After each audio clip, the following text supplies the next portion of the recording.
Tubesters, it's Gav and welcome to another one of my videos. Today is another review of a Harry Potter figure, or two Harry Potter figures as they come as a pair, and as you can see it's Arthur and Molly Weasley. I bought these with my own money, so this isn't anything sponsored or anything.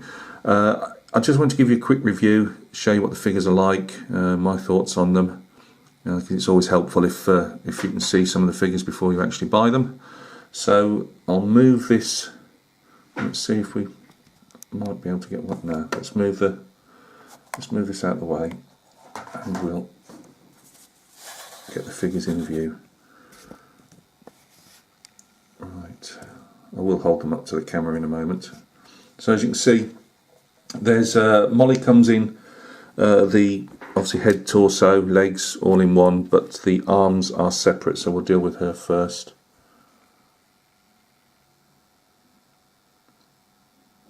I'll let you judge if you think that's Molly from the film's face. I can never remember the actors and actresses' names for any of them, and yet I'm a big fan of obviously the Harry Potter series of films and books. But for the life of me, I can never remember. My wife has to keep reminding me who the different actors and actresses are, but I watch so little films and television, I don't really get a handle on the actors themselves. Now, see if we can get a bit closer.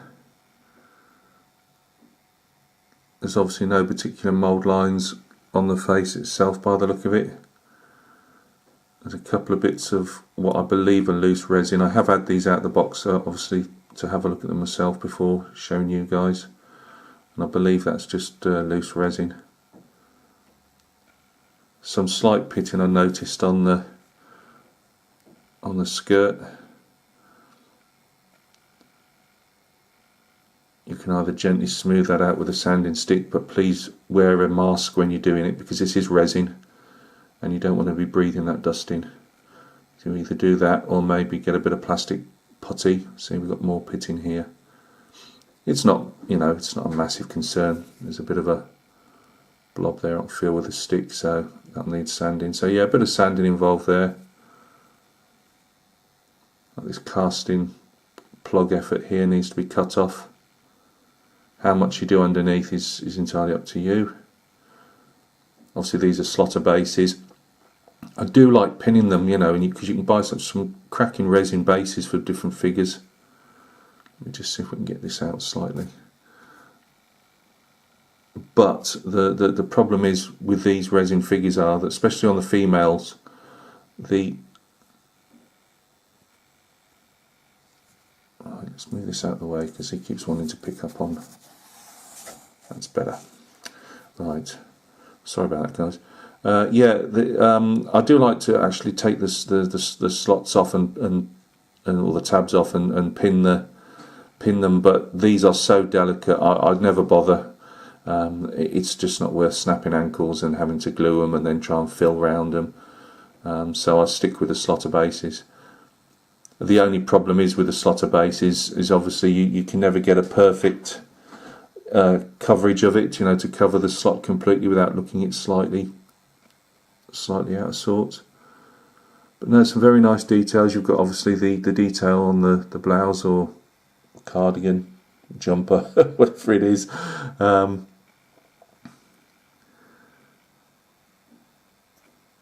It's got that frumpy type style that Molly Weasley always has. But again, what you can do with resin is, it's always the trade-off. You have that delicateness about it, but you also get some really very fine details. Get my grubby nail out of the way and put the grubby pointing stick in. But, like this cord here, it's all defined. Like the embroidery around here is all defined. See, that's going to need cleaning out around there. On the whole, I'm happy with that. I don't think that's anything that I wouldn't expect. I'm not expecting it to be completely clean.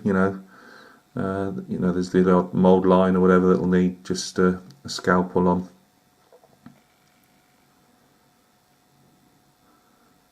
So that's Molly Weasley. Well, let's just put her arms up as she is missing them. You've got your locating peg there, but obviously there's a a little bit of resin here that's going to have to be removed. Now I'm always, obviously you've all heard the horror stories with these wands. There's a piece on the end. What I would suggest to you is putting something like an ice lolly stick or something behind it, and then just gently paring it away with a very sharp new scalpel blade. And some of the superhero figures I've had, so I've had hands come off them because they are so well, finely cast. But you tend to get that more on when they've got gloves and things like that. But as you can see, this you're going to have to take this mould line back here. We've got a nice big mould line there. That's going to have to be removed very gently. What I'd suggest is don't go scraping backwards and forwards with your scalpel. Go in one direction. And I would tend to go from the lightest, the weakest point to the strongest point, so you're not flicking, if that makes any sense. I might do a video sticking these together, prepping them and actually painting one. Whether I'd paint one on camera, I don't know, because well, we'll see. I might paint one on camera. If not this one, I might find a more simpler figure that hasn't got too much, because both these figures have got a fair bit of quite intricate detail to them. But yeah, we'll definitely go through a thing of how to prep these resin figures. I was looking at these like plugs as well, and I was wondering you could probably save those for spare wands because you may well need them. But they would keep them on the tab, keep them safe somewhere in an old blister, and they might actually make a nice wand. So there's her arms. I have roughly tried to put the socket together while it's still on the tab, and it seemed to join fairly nicely, so it's not too bad. Right, let's have Arthur. Again, I'll leave you guys to decide if that's Arthur's face or not. I think this will scrape away quite easy around the face. I'm hoping it will anyway. More mould lines on here.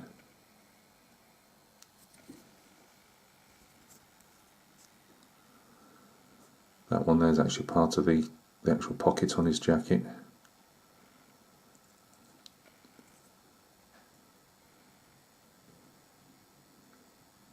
I think I would have probably liked, if I got one complaint, on the look of, obviously the actor himself tended to be a bit more jowly, and I would have liked to probably seen a bit more around there, which would have probably made his face look more like him. Now, if you're one of these that are scared stiff of wands, there isn't one in sight here, so I think if you're desperate to have some Harry Potter figures, but you're terrified of those breaking wands that people mention on videos, then maybe search out the figures that have either not got them in their hands, like the Kingsley Shacklebolt one. If you go back to my video for that, his is right down his side and virtually unbreakable, really. So yeah, that's going to have to deal with that. But on the whole, again, I'm quite happy with that. There's nothing there I wasn't really expecting. It's a one-piece figure, so you haven't got to worry about gluing in. Not that you need really to do a lot of filling on these figures, but these undercuts here, they come out quite easily with a sharp scalpel.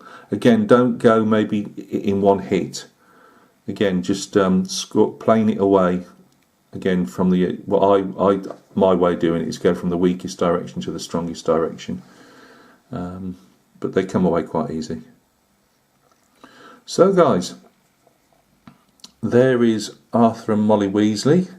As usual, they come with, I'll just show you one, just in case you've never seen a slotter base in your life. There's a slotter base, it's got the little magnet doobrey there.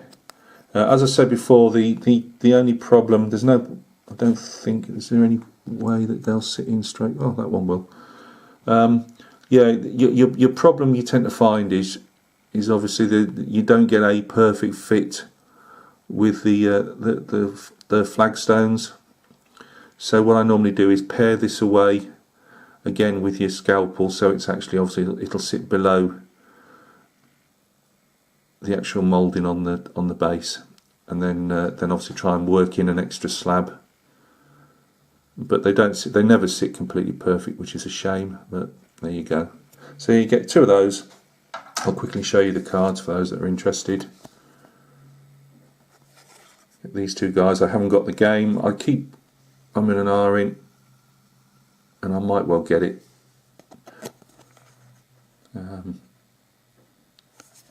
But there's your two cards. I don't, as I say, without having the rules or anything like that, I don't really understand what they're, when and where you'd use them.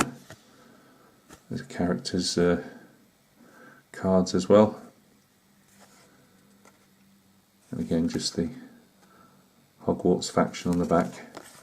So guys, thank you very much for your time spent watching this video. I have put a couple of photographs on at the end in case anybody just wants some close-ups that maybe the video hasn't picked up. I would encourage you, you know, if you're into Harry Potter like myself, you want to either paint them for collecting or paint them for gaming. They, you know, yes, I'm not going to lie, they seem to have a reputation of being weak figures at the extremities, you know, the wands and things like that. But the ones I've done so far, when I've actually had to work on the wand, as long as you're gentle with it, it's the ones I've had so far have been fine. So, you know, I'd encourage you, if you like the topic, then maybe pick up a couple of figures. Maybe again, if you're not fancying, you know, you're scared stiff of breaking wands and things, pick up a couple of figures that haven't got them pointing out, or maybe a dual pack like this where one has and one hasn't. So anyway, I'm beginning to waffle, so you guys take care of yourselves. Again, thank you very much for watching this video, and we will catch each other soon on another one. Cheers.